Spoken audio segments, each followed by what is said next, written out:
아멘. 네.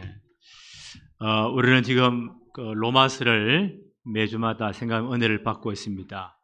로마서는 1장에서 16장까지 되어 있죠.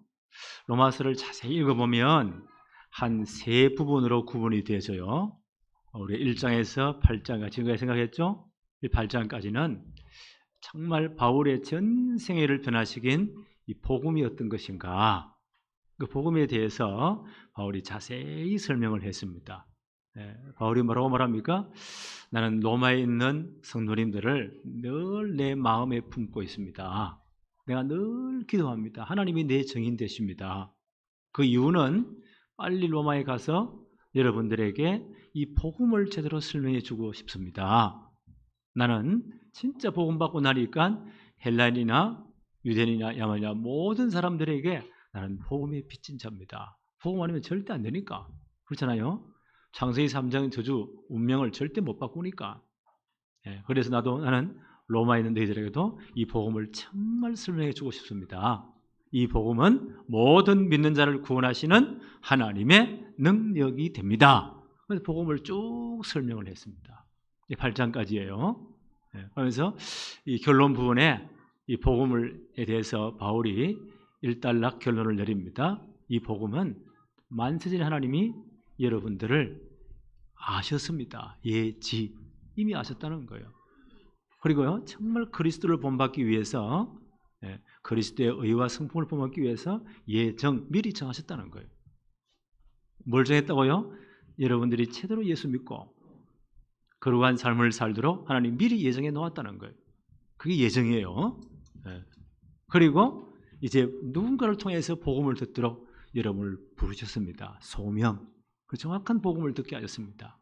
그때 성령의 역사에서 예수님이 그리스도가 진짜 맞구나, 그리스도에는 절대 답이 없구나 라고 깨닫고 예수님을 구주로 고백해서 구원받았습니다. 그런 구원받은 여러분들을 하나님은 칭의, 어렵다고 인정해 주셨습니다. 그게 칭의예요. 왜요? 하나님 보실 때는 그리스도의 피로 우리를 다 덮어버렸단 말이에요. 하나님 볼 때 더 이상 정죄함이 없는 어렵담을 인정을 받게 되었습니다. 그리고 여러분 앞으로 영화로운 구원의 마지막 날 주님 재림할 때 우리 죽을 몸은 다시 부활하지요.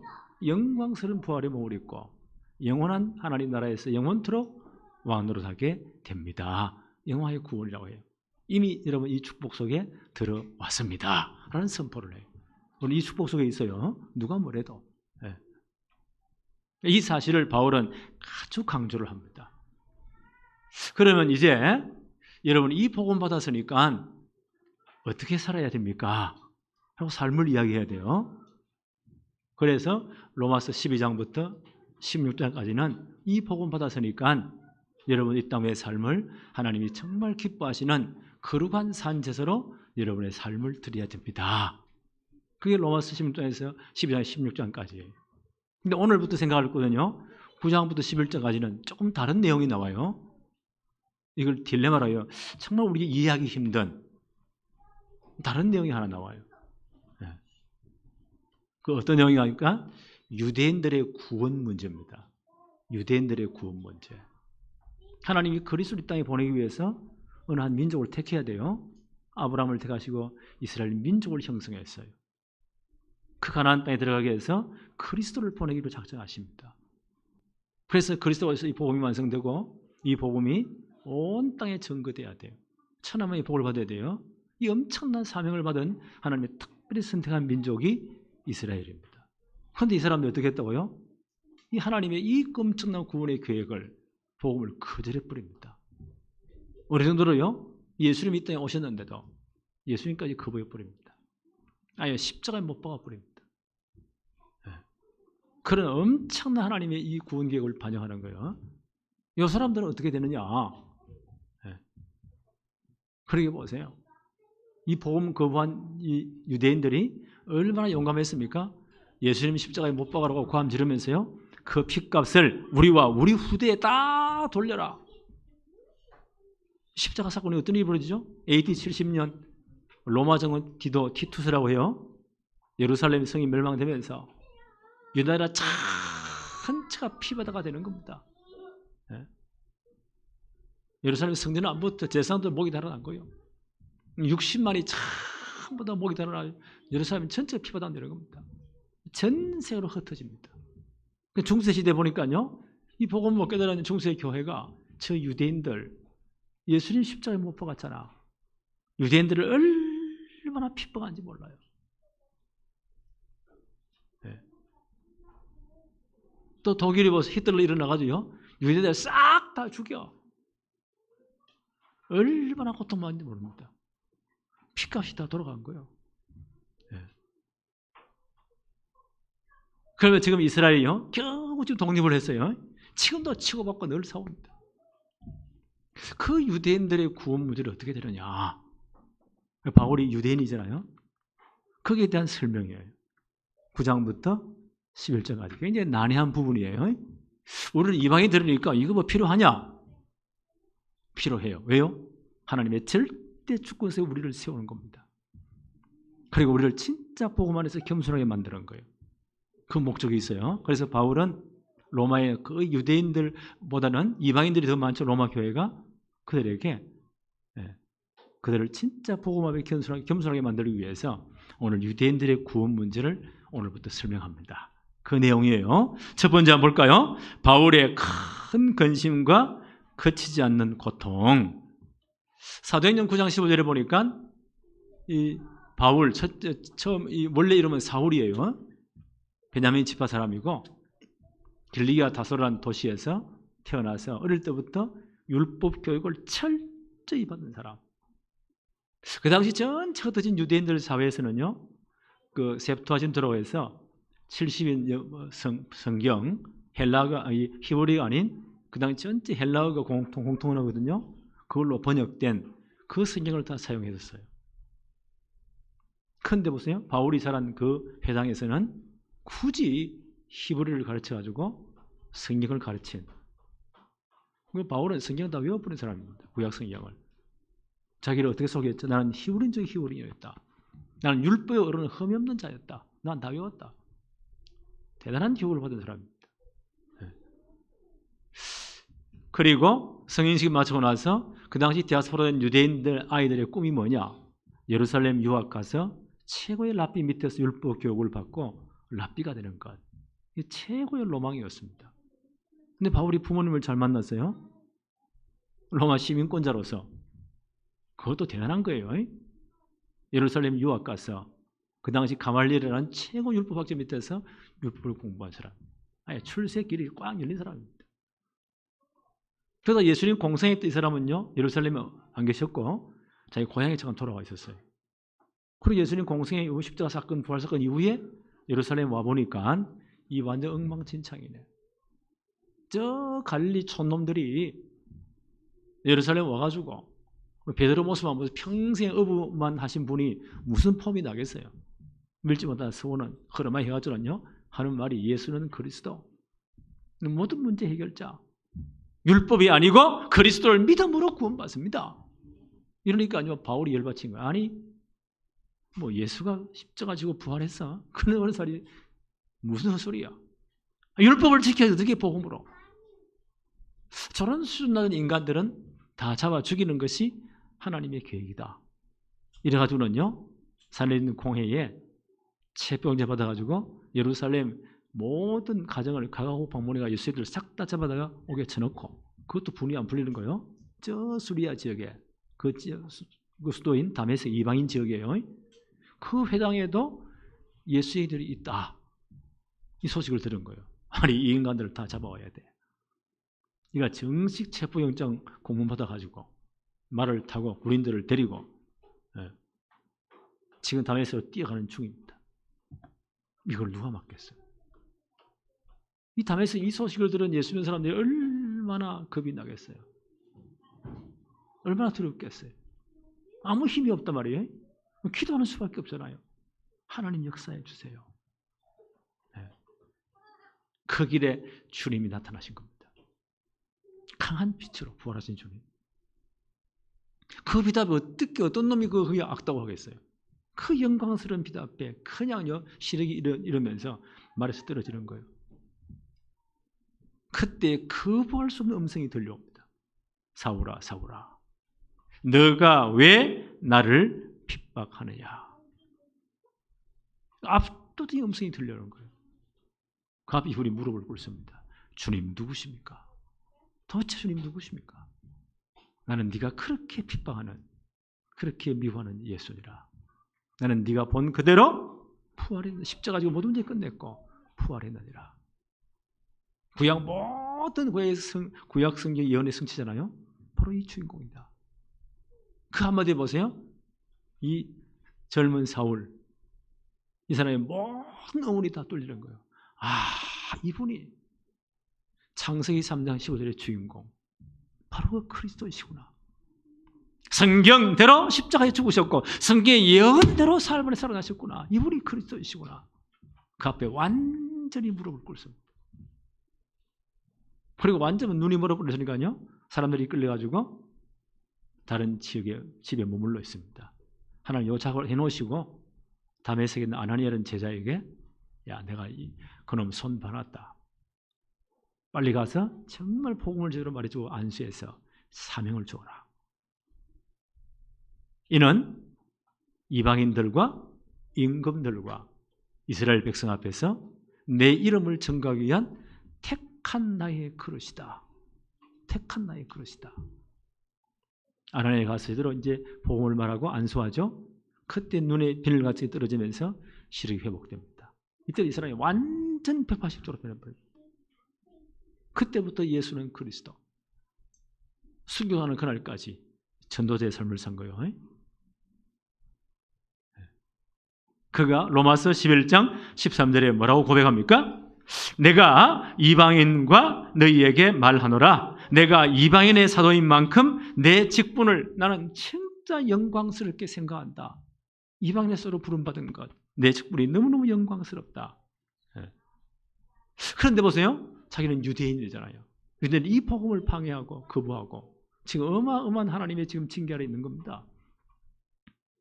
그 자기 동족에 대한, 유대인에 대한 그 마음의 아픔이 있는 거예요. 오늘 그걸 표현하는 거예요. 9장 1절에 한번 봅시다. 내가 그리스도 안에서 참말을 하고 거짓말을 아니하노라. 나에게 큰 근심이 있는 것과 마음에 그치지 않는 고통이 있는 것을 내 양심이 성령 안에서 나와 더불어 증언하노라. 이 거짓말 아니죠? 내게 진짜 마음의 아픔이 있다. 성령께서 내 양심을 더불어 증언하신다. 내게 정말 고통이 있다. 그 고통이 뭔가요? 3절에 보니까 나의 형제 곧 골육 친척을 위하여 내 자신이 저주를 받아 그리스도에게 끊어질지라도 원하는 바로다. 야, 이 건너는 내가 구원에서 제외될지라도. 그럼 지옥 간다는 말인데요.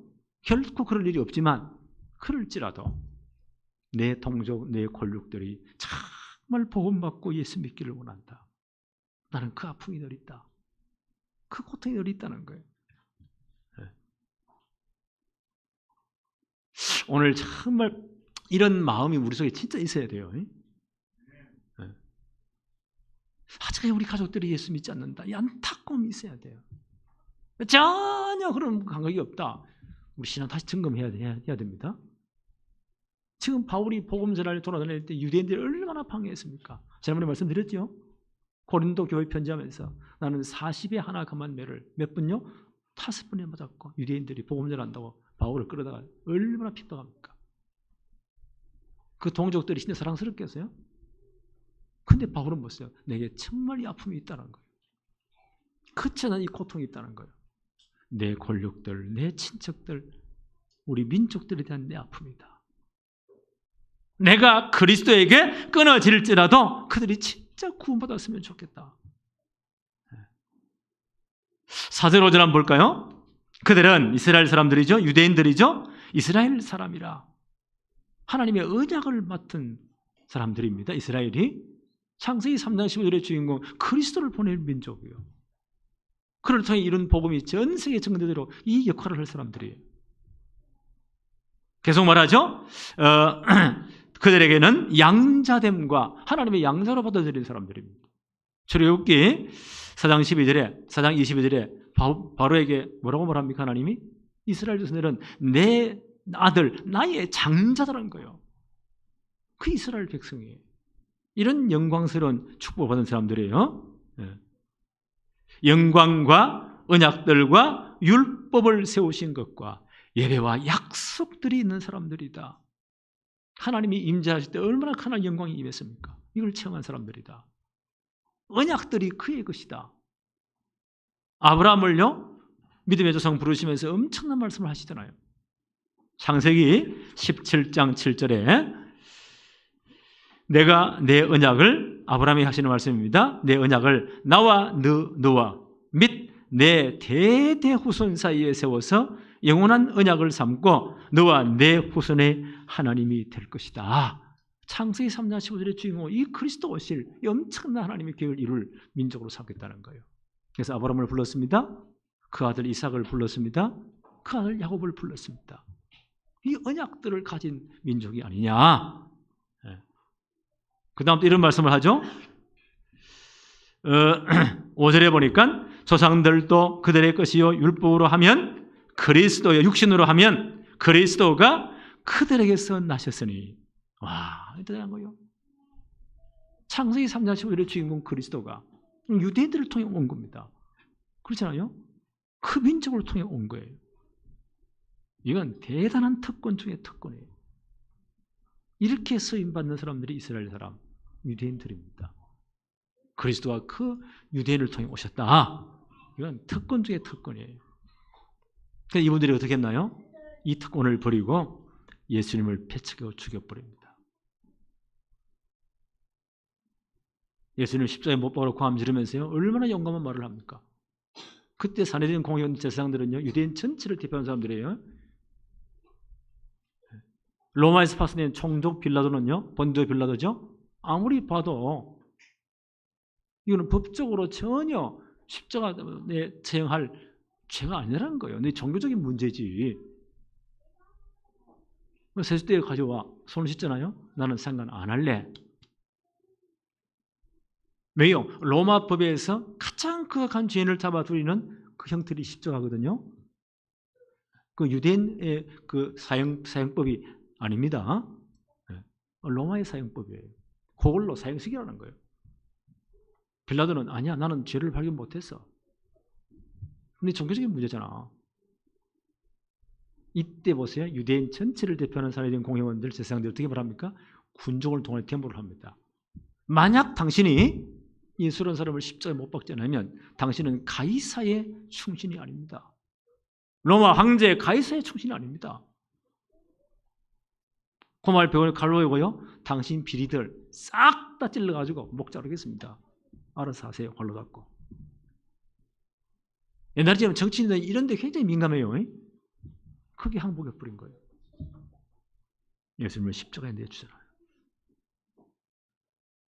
얼마나 그들이 조롱합니까? 이들이 보세요. 이 엄청난 축복을 가지고도 예수님을 배척해버립니다. 그래서 그 엄청난 복음의 축 어디로요? 이방인들에게 넘어간 거예요. 바울의 표현이 이따 우리 다음에 또 생각할 겁니다. 원래 예수님이 감람나무이시고 그 가지는 유대인들인데 이것들이 예수님 배척하니까 가지를 꺾어버렸다는 거예요. 그리고 돌 감람나무 이방인 우리를 끝까지 여기 접붙였다는 거예요. 그래서 그리스도의 친역을 받게 했다. 그래서 이방인의 모든 수가 다 돌아올 것이다. 마지막 날까지.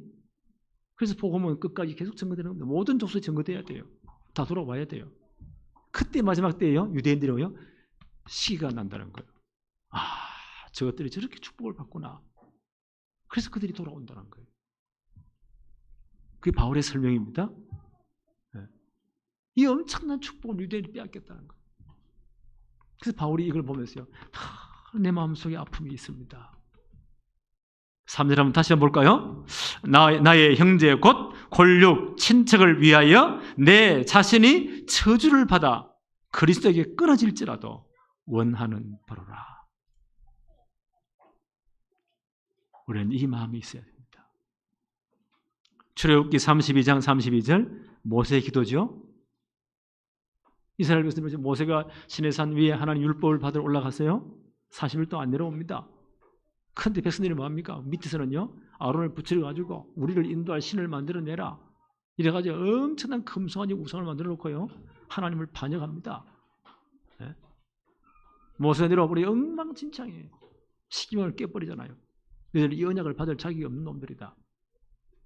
꼭 주둔자들을 싹 다 잡아 죽입니다. 하나님이 너무 진노하셨어요. 모세에 말합니다. 내가 이것들을 다 진멸해버리겠다. 너를 통해서 다시 하나님의 계획을 시작하겠다. 한 나라를 세우겠다. 그때 모세가 어떻게 합니까? 하나님 그러시면 안 됩니다. 하나님 앞을 가로막잖아요. 네. 그래서 이 바울과 똑같은 기도입니다. 출애굽기 32장 32절에 모세의 기도입니다. 그러나 이제 그들의 죄를 사하시옵소서. 그렇지 아니하시오면 원하건대 주께서 기록하신 책에서 내 이름을 치워버려 주십시오. 자신이 죽겠다는 거예요. 하나님 이 백성들의 죄를 사해 주세요. 만약 그렇지 않으면 내 이름을 세면에서 치워버리세요. 내가 죽겠다는 거예요. 저는 이걸 묵상하면서 이게 복음 가진 사람의 마음이 아닌가. 오늘부터 진짜 기도합시다. 형식이 아니고. 왜냐하면 내가 예수 믿은 것은요, 바울이 그렇게 빌립보 가면 간수에게 말했잖아요. 사도행전 16장 31절에 가로되 주 예수를 믿으세요. 그리하면 너와 내 집이 전체가 구원받습니다. 어떤 의미가 들어있습니까? 내가 예수 믿은 것, 우리 가족, 우리 가문 전체 하나님의 계획이 있습니다. 그들 하나님의 절대 주권속의 구원 계획이 있습니다. 그 지금 뭐 해야 돼요? 진짜 기도해야 됩니다. 한 사람 한 사람 다 돌아오도록 안타까움으로 기도해야 돼요. 바울의 심정으로. 오늘부터 이 기도가 진짜 시작되어지기를 바랍니다. 네. 그게 정상적인 그리스도인이에요. 전혀 감각이 없다. 우리 양심에 화인 맞은 거예요. 안타까워야 돼요. 그래서 우리 철학 때 진짜 기도합시다. 매일 우리 진짜 눈물로 기도합시다. 사도행전 13장 48절 누가 있다고요? 영생을 주시기로 작정된 자가 내 주위에 있다는 거예요. 나의 삶의 현장에. 늘 보는 사람 가운데, 가끔 보는 사람 가운데, 어쨌든 한 번씩 보는 사람 가운데 누가 있다고요? 하나님이 절대 영생을 주시기로 작정된 구원 계획 속에 있는 사람이 있다는 거예요. 그들이 뭐 해야 돼요? 이 복음을 분명히 말해줘야 됩니다. 바울은 심지어 뭐라고 말하죠? 듣든지 안 듣든지 늘 복음을 선포해라. 왜? 이 사람이 있으니까. 진짜 한번 기도해 보세요. 내 마음속에 딱 깨달아집니다. 기도할 때 우리 생각과 마음 지키니까 저 사람은 진짜 복음 받아야 되는데 하나님 진짜 기도하세요. 오늘부터 이 기도가 시작되어지기를 바랍니다. 자, 바울이 이제 6절 한번 볼까요? 그러나 유대인들이 이렇게 이 축복을 다 빼앗겼는데 그러나 하나님의 말씀이 폐하여진 것 같지 않도다. 아브라함을 통해 약속하신 그 말씀, 내 씨를 통해 천하 만민이 구원받는 그리스도 오게 할 것이다. 이 복음이 천하 만민에게 증거될 것이다. 그때 네가 진짜 복의 근원이 되고 네 자손을 축복하겠다. 이 하나님의 약속은 절대 폐할 수 없다는 거예요. 창세기 3장 15절 주인공은 반드시 와야 돼요. 그래서요, 아브라함을 통해서 내 민족은 너를 통해서 이 일을 이루겠다는 겁니다. 내 자녀를 통해 이루겠다는 거예요. 이 약속은 절대 폐할 수 없다. 민수기 23장 19절이에요. 하나님은 사람이 아니시니 거짓말을 하지 않으시고 인생이 아니시니 후회가 없으시도다. 어찌 말씀하신 바를 행하지 않으시며 하신 말씀을 실행하지 않으시랴. 하나님 말씀을 절대로 이루어집니다. 하나님은 인생이 아니세요. 하나님은 후회가 없습니다. 어찌 말씀하신 바를 행하지 않으시며 하신 말씀을 실행하지 않으시랴. 하나님 말씀 반드시 성취돼요. 이사야 40장 8절에 풀은 마르고 꽃은 시들지만 우리 인생은 풀과 꽃 같은 거예요. 그런데 우리 하나님의 말씀은 영원히 설 것이다. 말씀은 반드시 성취됩니다. 그런데 이 엄청난 구원 계획을요, 이스라엘 민족 전체가 여기에 선택될 수는 없습니다. 그렇죠? 전체가 선택이 안 돼. 다는 이 일에 진짜 이스라엘 민족이요, 유대인들이 복종하지 않아요.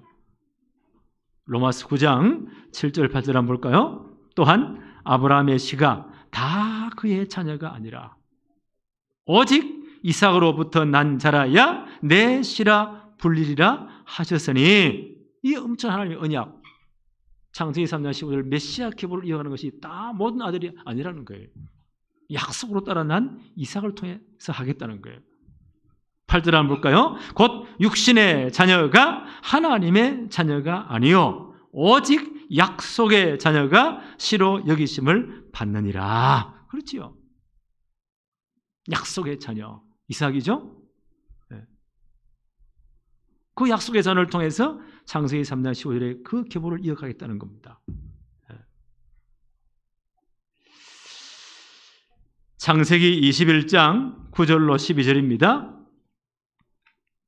제가 한번 읽어보겠습니다. 사라가 본적 아브라함의 아들 애굽 여인 하갈의 아들이 이삭을 놀리는지라. 사라가 아들을 못 낳을 때에 애굽 여인 하갈을 통해서 아들을 낳았죠. 아브라함이. 그 아들 이름이 뭐예요? 이스마엘. 한 10몇 살쯤 되었어요. 그리고 이삭이 태어납니다. 그러니까 이스마엘이요, 이삭을 막 조롱하는 거예요. 멸시하는 거예요. 그가 아브라함에게 사라가 본적 아브라함의 아들 애굽 여인 하갈의 아들이 이삭을 놀리는지라. 그러니까 이 사라가 열이 받치겠죠. 그가 아브라함에게 이르되 이 여종과 그의 아들을 내쫓으라. 이 종의 아들은 내 아들 이삭과 함께 기업을 얻지 못하리라 하므로 아브라함이 그의 아들로 말미암아 그 일이 매우 근심이 되었더니, 이스마엘도 자기 아들이잖아요. 어떻게 내쫓겠어요? 그래서 사라는 뭐라 말해요? 함께 기업을 얻지 못합니다. 더 구체적으로 말하면요, 창세기 3장 15절의 주인공이 될 그 계보를 잊지 못합니다. 이 엄청난 축복을 무시하니까 이걸 내쫓아야 됩니다. 하나님 뭐라고 말씀하시죠? 창세기 19장 12절에 하나님이 아브라함에게 이르시되 내 아이나 내 여종으로 말미암아 근심하지 말고 사라가 내게 이런 말을 다 들으라. 이삭에게서 난 자라야 내 씨라 부를 것임이니라. 하나님의 절대계획은 이삭을 통해서 이 계보를 이어가겠다는 거예요. 다 선택받는 건 아니죠. 하나님의 절대계획에서 거기에 들어가는 자만이 이 계보를 이어가겠다, 그 말씀이에요. 자, 바울의 표현을 한번 볼까요? 로마서 8장 7절 8절입니다. 또한 아브라함의 씨가 다 그의 자녀가 아니라 오직 이삭으로부터 난 자라야 내 씨라 부르리라 하셨으니, 창세기 3장 이 계보를 이어간다는 거예요. 8절에 곧 육신의 자녀가 하나님의 자녀가 아니요 오직 약속의 자녀가 씨로 여기심을 받느니라. 다 선택되는 게 아니에요. 이 창세기 3장 15절의 주인공을 이어갈 그 계보는 이삭을 통해 이어질 것이다. 이삭 약속의 자녀로 난 자만이 창세기 3장 15절 메시아 계보를 이어갈 것이다. 이 하나님의 약속은 절대 피할 수가 없습니다. 반드시 그리스도 오셔야 돼. 10절 한번 볼까요? 그뿐 아니라 또한 리브가가 우리 조상 이삭 한 사람으로 말미암아 임신하였다. 그렇죠? 아브라함의 아들이 이삭이죠. 이삭의 부인 이름이 리브가예요. 믿음의 조상, 믿음의 어머니. 이분이 이제 임신을 했는데 상동이를 비웠습니다.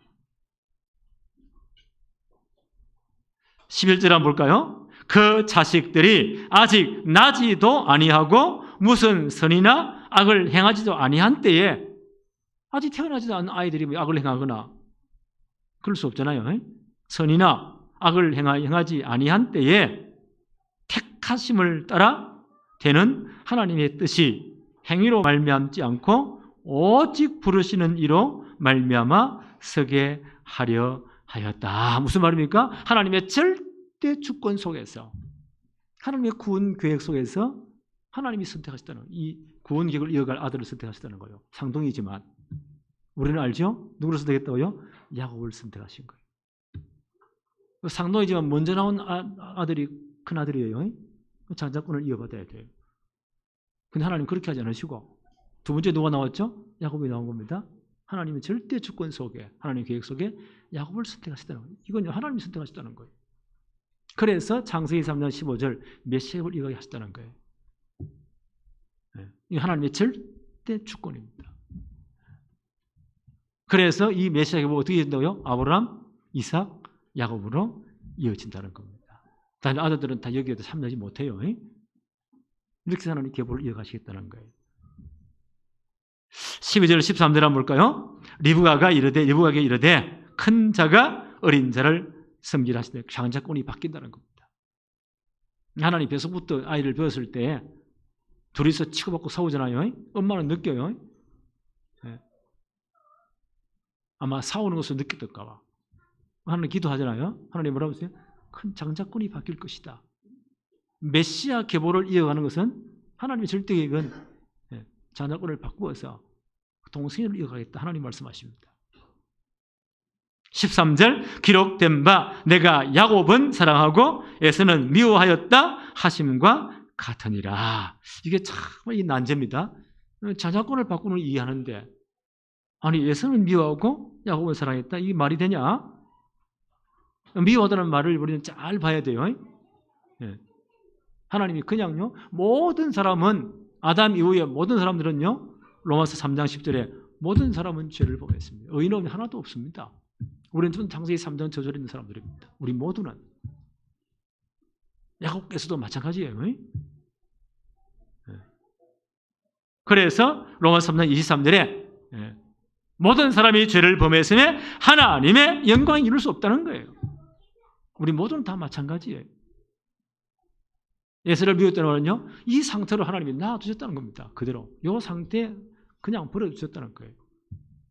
야곱은 사랑해서 메시아 계보를 이렇게 하나님이 택했다는 거예요. 하나님의 절대 주권입니다. 장자권을 바꿨다는 거예요. 그런데 중요한 것은요, 하나님이 진짜 택하심을 입은 사람들은 어떤 특징이 있나요? 반드시 약속의 말씀을 믿고 믿음의 반응을 한다는 거예요. 다시 한번 말씀드립니다. 하나님의 절대 주권 속에 부름받은 사람, 택함 받은 사람들은 뭐요? 하나님 말씀을 들을 때 믿음으로 반응한다는 거예요. 야곱이 믿음으로 반응한 사람.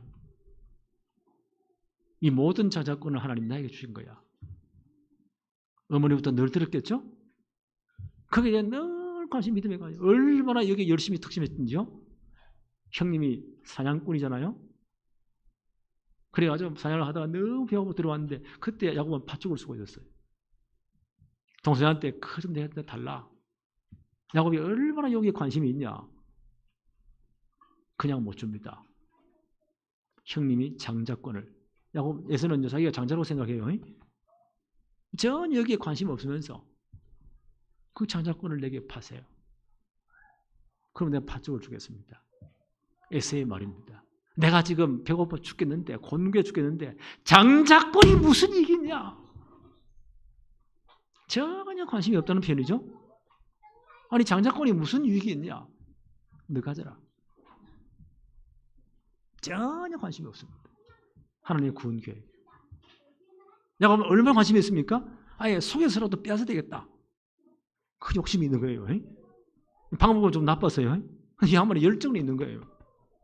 딱 여행 가지고 늘 기회를 보다가 파세요. 형님 뭐라 말해요? 내가 지금 배고파 죽겠는데 장자권이 무슨 유익이겠느냐? 메시아 계보, 예수 믿는 것, 신앙생활 무슨 유익이 있느냐? 다 때려치워. 너가 하죠. 야곱이 그때 뭐랍니까? 엄청나게 꽃배기를 주면서요. 분명히 약속했습니다. 하더라고. 실컷 먹고 나와버립니다. 그 성경은 어떻게 하죠? 에서가 장자권을 경홀히 여겼더라. 아무것도 아닌 것으로. 전혀 관심이 없고 믿음을 화합하지 않았다는 거예요. 그래서는 버림받은 거예요. 진짜 우리 구원받은 사람 맞습니까? 택받은 사람 맞습니까? 분명히 믿음의 반응을 보입니다. 예수 믿는 거 참, 아이고, 사는 게 더 급하지. 돈을 벌어야지. 출세시켜야지. 자식 좋은 대학 보내야지. 주일이 뭐 필요 있어? 예수 믿는 게 무슨 필요가 있어? 아무 필요 없어.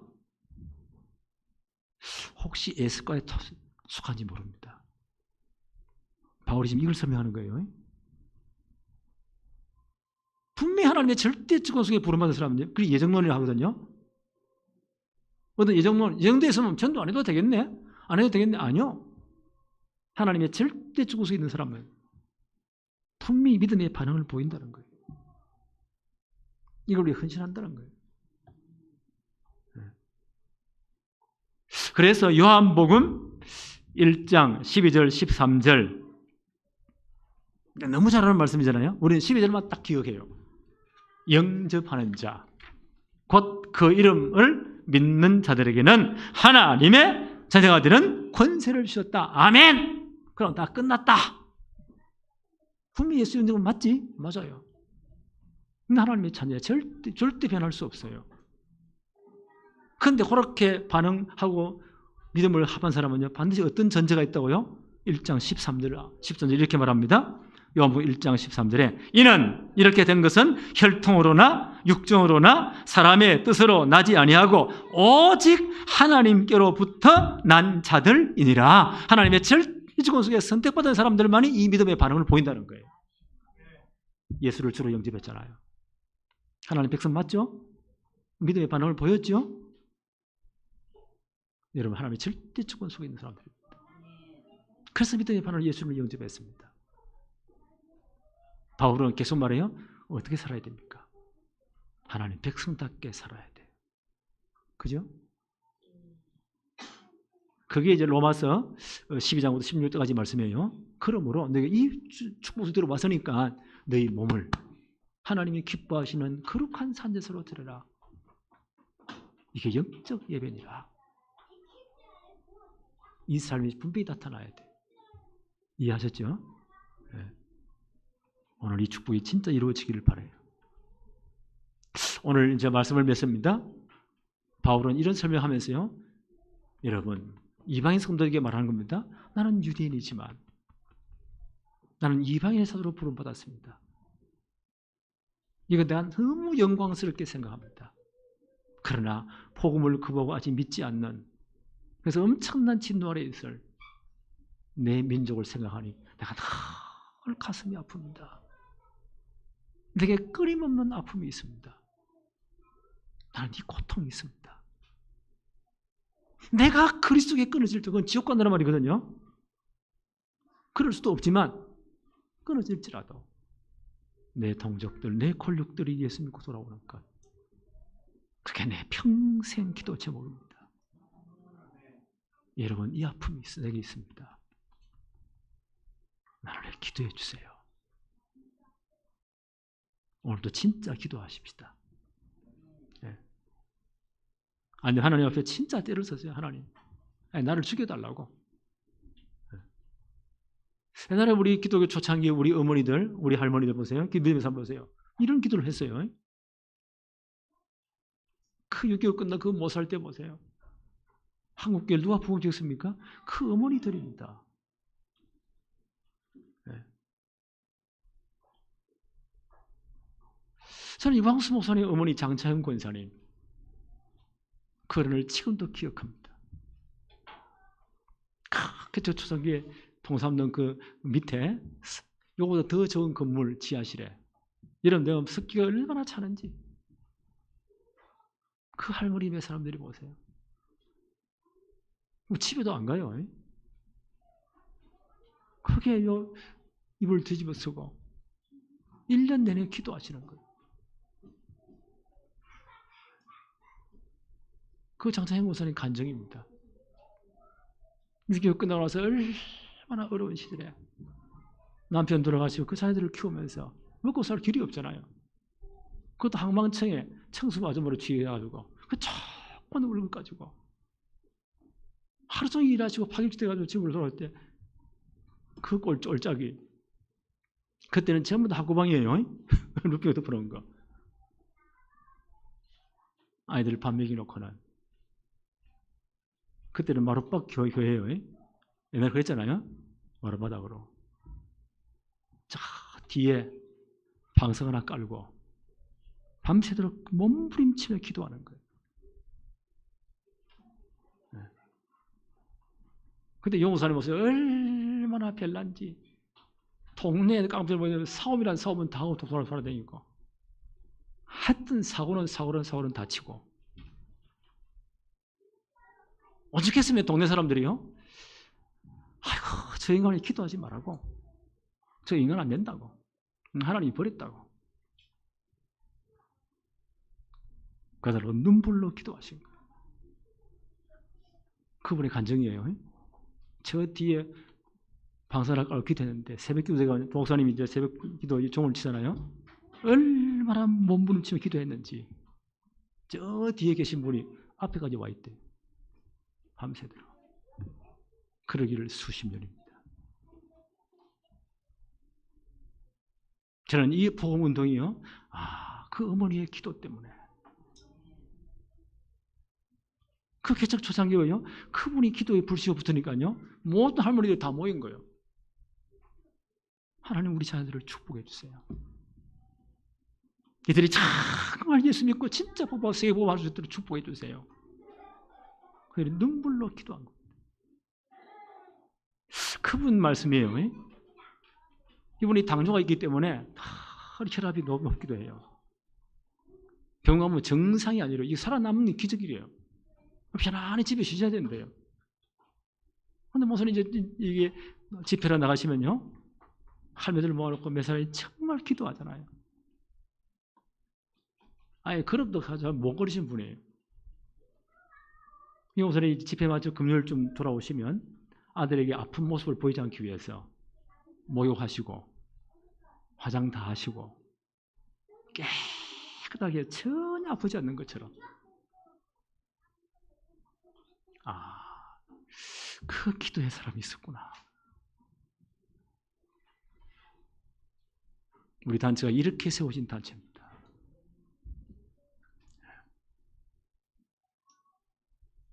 오늘부터 진짜 기도합시다. 우리 가족들, 우리 자녀들, 내주 있는 사람들, 하나님 분명 계획이 있습니다. 진짜 기도해야 됩니다. 오늘부터 이 축복이 시작되어지기를 바랍니다. 하나님 아버지 감사합니다. 오늘도 복된 주의 날을 허락하시며 예배할 수 있는 최고의 축복을 주심을 감사합니다. 우리가 정말 하나님의 절대 주권 속에 구원 이제 이미 예정되었고 복음받았고 예수를 주로 고백해서 하나님 자녀 되게 하심을 감사합니다. 또 우리를 세계복음의 축복 속에 부르심을 너무 감사합니다. 이제 이 축복 속에 우리 모든 가족들, 우리의 친족들이 다 들어올 수 있도록 하나님 복을 내려 주옵소서.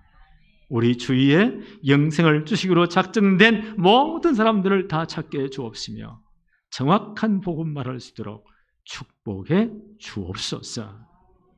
예수 그리스도 이름으로 기도하옵나이다. 아멘.